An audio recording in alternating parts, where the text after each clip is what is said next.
What's up, guys? My name's Brandon, and welcome back to Apple Weekly. In this episode, we're going to discuss even more new features in iOS 17.2, along with the confusing 17.1.2 updates. We're going to discuss the truth about the NameDrop feature, what's going on with the Apple Card, a crazy AirTag story, and more. And as always, if you want to stay updated with everything going on in the world of Apple, be sure to hit that subscribe button down below so you don't miss next week's episode. Also, make sure you subscribe to the Apple Den newsletter if you want all of the latest Apple news delivered straight to your inbox. All right, so let's start by talking about iOS 17.2 and iOS 17.1.2. So 17.2 first, we are currently on the 4th beta, and there are even more new features that I found in this update. So this update as a whole has more than like 35 new features. It's crazy. A lot of changes, a lot more than 17.1. But anyway, so the first thing I want to discuss is the new spatial audio setup. So if you go into your settings, if you have your AirPods connected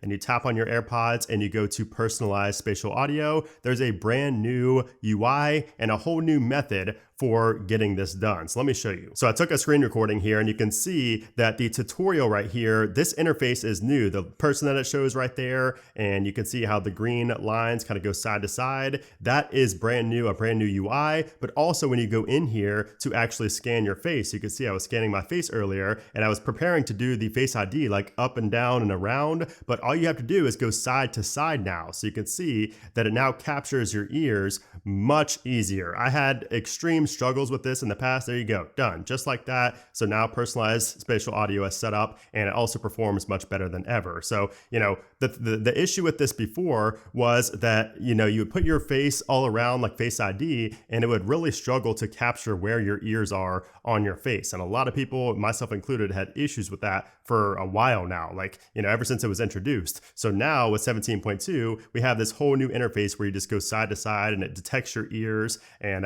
so this is just much better. And this is now included with iOS 17.2. Now, something else that was included with the latest beta 4, is if you go into your settings, sounds and haptics, and then down here we have default alerts. So that is a feature that people have been waiting on for years. And for some of you OGs, decades. We've been waiting on this feature to be able to change the default alert sound for a long time, and it's finally come in a random beta 4 of a 17.2 update. It's strange. You'd think that would come in like a big iOS 17 update or something like that, but nope, it's here. So if you go into default alerts, this is where you can choose your default alert tone for like your Instagrams, your Snapchats, all of your third-party applications, and everything else as well. You can also change the default haptic sound. Now, this is great, don't get me wrong, but I still feel like there's something missing here, and that is if you go down to settings and you see all your applications right here. We have all the applications listed here in their own individual section. Why can we not go into like Discord, for example, and why can we not, under notifications, be able to change what that notification sound is? We can only turn sounds on or off. We cannot change what that sound is. So I feel like the next step, the obvious next step for this feature, is to allow us to change the notification sound and the haptics on a per app basis. I think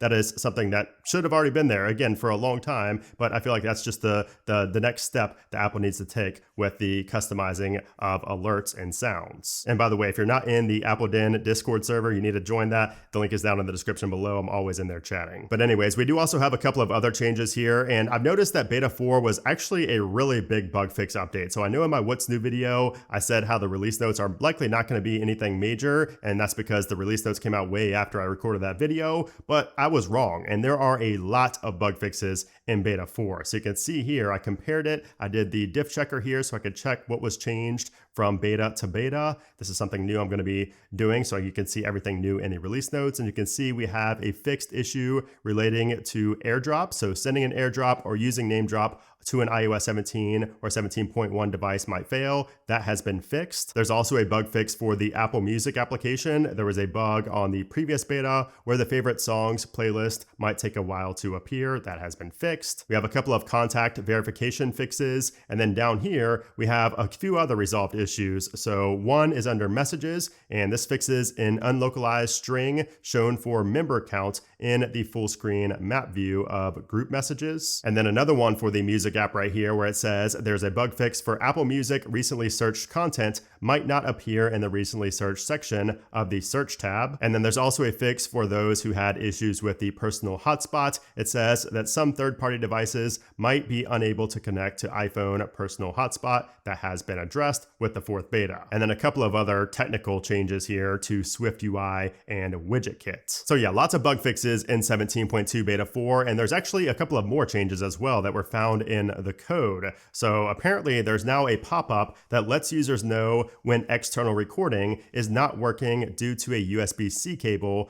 being too slow. So maybe if you have a third-party USB-C cable that's too slow, you will now get a pop-up letting you know that. And also based on the code, Apple is planning to eliminate the option to purchase TV shows and movies in the iTunes application. We kind of talked about that previously, and now we have more confirmation that you're not going to have to buy those shows and movies in the TV app and not the iTunes app. And then as far as performance and battery life goes on 17.2 beta 4, the performance has been fine. I mean, you can see here my Geekbench score was higher than previous builds, just a little bit though, nothing too crazy, but it is higher than previous 17.2 beta builds, so that has been nice. As far as the battery life goes, you guys will have to tell me what I started this video with, but battery life to me so far has been great. I mean, it actually seems better than previous 17.2 betas for me, so I'm going to pull up my main phone over here and go down to my battery, and you can see last 24 hours, I mean, again, it's kind of hard to tell with these sometimes. So I'm going to take a screenshot, and then of my last 10 days, you can see how it compares to previous days when I did not have the 4th beta installed. And yeah, I've just noticed the battery life is a little bit better here in beta 4 versus beta 3, which I didn't think beta 3 battery life was too great. Now, I did also want to touch on iOS 17.1.2, which was also released earlier this week. And it was a confusing update because it only patched 2 security vulnerabilities and nothing else. And I don't know if Apple remembers or not, but they released something, they introduced something into the iPhone called Rapid Security Response Updates, and that's exactly what this 17.1.2 update should have been. This should have been a Rapid Security Response Update because there were only 2 WebKit bugs that were patched in this update. We don't know of any other bug fixes whatsoever. Apple didn't mention any other bug fixes whatsoever. And if you look at the About Rapid Security Responses, you know, the page on Apple's support, it says that this does also cover improvements to the Safari web browser, the WebKit framework stack, or other critical system libraries. So we know that WebKit is included with Rapid Security Responses. Like, they're able to fix that with a Rapid Security Response update. So the fact that they did not do that and they did a 17.1.2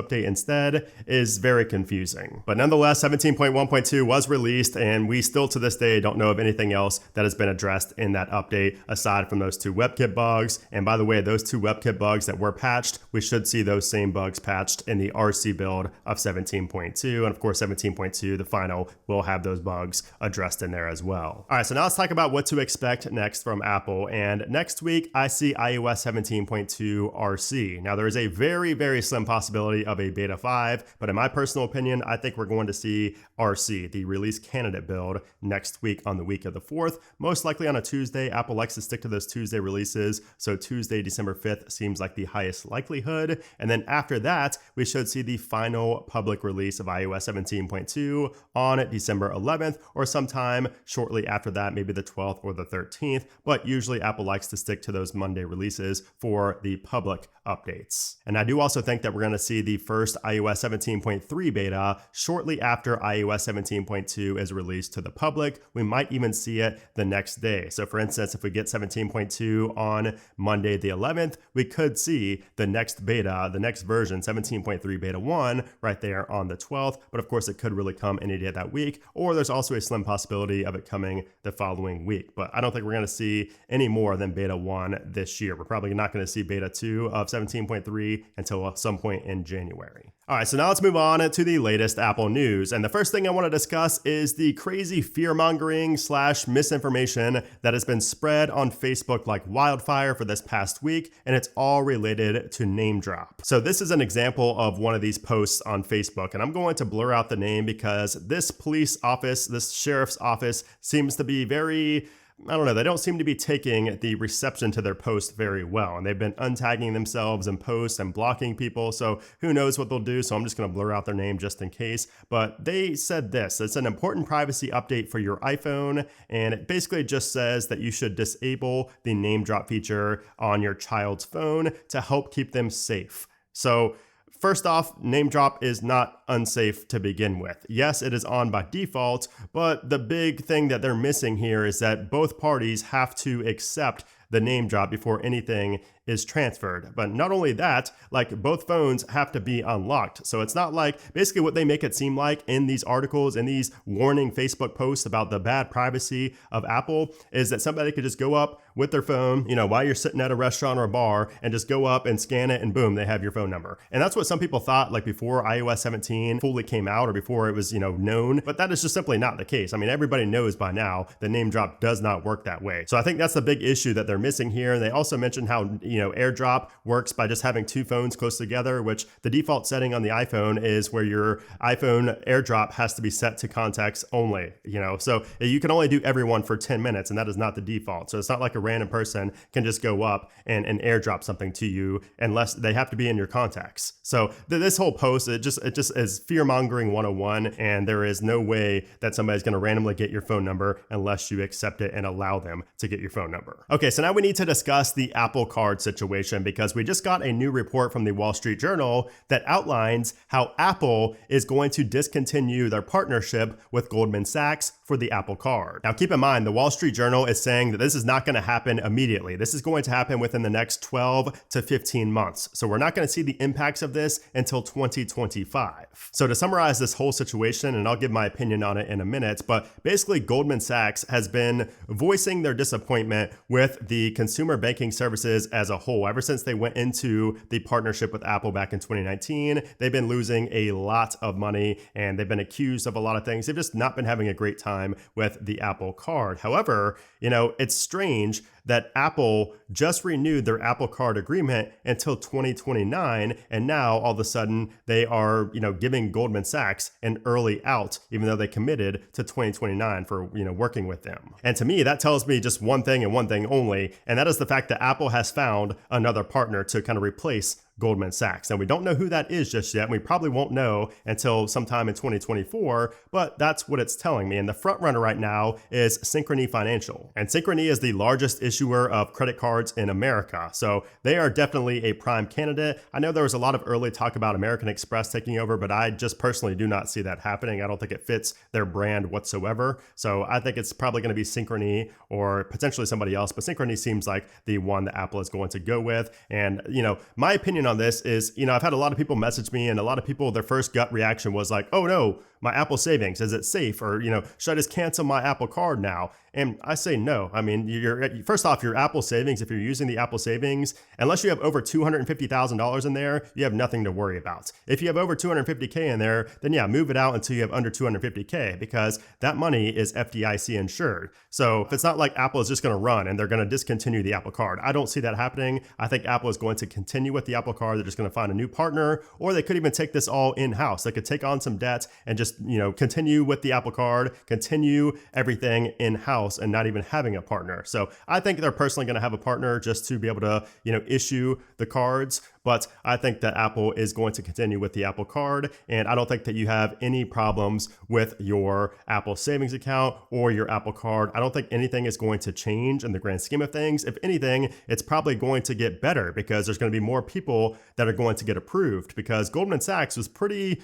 hardcore. They were pretty strict when it came to approving people. So you might be able to get approved now if you didn't get approved before when Apple was working with Goldman. So if you have the Apple Card and you love it, this news should change absolutely nothing. You got to keep in mind, this is just the credit card issuer and the underlying bank. It has no impact on the Apple Card itself. It has no impact on the software, the wallet application, none of that. This just has to do with Apple's partner and the card issuer. Okay, so now let's talk about the iPhone 16 and a new report from MacRumors that says that all iPhone 16 models are going to receive the Action Button. So they said this: with the iPhone 16 lineup, Apple plans to add even more functionality to the Action Button by changing the button from mechanical to a capacitive type button. The revamped Action Button, developed under the codename Atlas, is expected to function similarly to the Touch ID home button on older iPhone models or the Force Touch trackpad found on more recent MacBooks. According to internal documentation, the updated Action Button will feature a force sensor which detects changes in pressure as well as tact switching functionality. The new Capture button that was planned for the iPhone 16 lineup is also set to include the same functionality as the improved Action Button. And we had kind of already heard rumors about this before, but it seems like other trusted sources have been also confirming this to Mac Rumors. So now it's not just them saying it, it's multiple other sources confirming that the fact that we're going to see this Action Button on all iPhone 16s along with that Capture button. Okay, so you know how for the past probably year or so, we've talked about how Apple is planning to develop their own in-house 5G modem. We've talked about it a few times here on the channel about their development, how they're getting closer with it. It has been delayed several times, so it seemed like they were on a good track. It seemed like they were actually getting things done,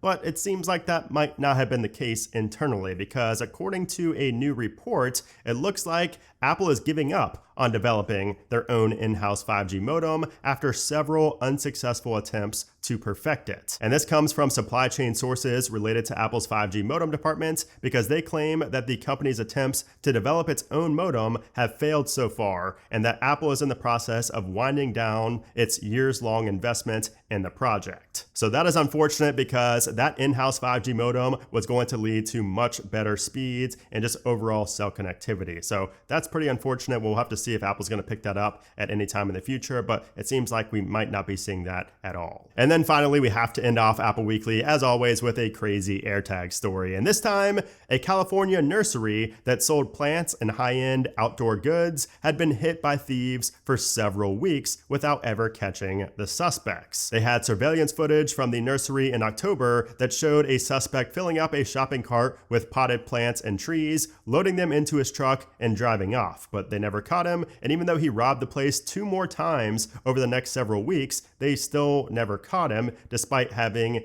increased police activity around there. So eventually the owner decided to take matters into his own hands and planted, no pun intended, a AirTag in some of those higher end products. And sure enough, the thief returned once again to steal more goods, and thankfully one of those products that he stole had an AirTag inside. The owner of the nursery noticed the location move in his Find My app at around 2 a.m., so he instantly screenshotted that and sent it to detectives. So of course, detectives went to the address that he sent, and then the police discovered what they called, quote, a sanctuary of stolen greenery. Basically, this dude's whole front yard was a display of the stolen goods from the store. More than $8,000 worth of stolen goods was just out in his front yard. The guy said that literally everything in his yard was stolen from his store. So the police recovered the $8,000 worth of items and arrested the suspect, who is now facing 4 felony grand theft charges. I mean, come on, if you're gonna steal, at least try to